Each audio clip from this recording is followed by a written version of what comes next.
Mtazamaji, mambo yanazidi kuwa mabaya zaidi kipindi vuguvugu la Gen Z lilibeba casket likielekea ikulu ya Rais William Samoei Ruto, na kutokana na duru za ndani ni kwamba kiongozi huyu wa nchi ameondoka Kenya baada ya maandamano hayo kuchacha, maafisa wa polisi wakizidiwa nguvu na waandamanaji.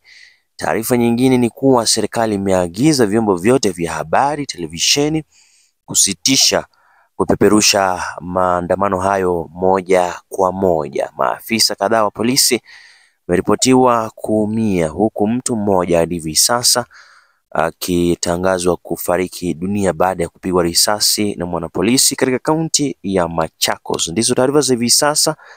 Kuna matukio mengine zaidi.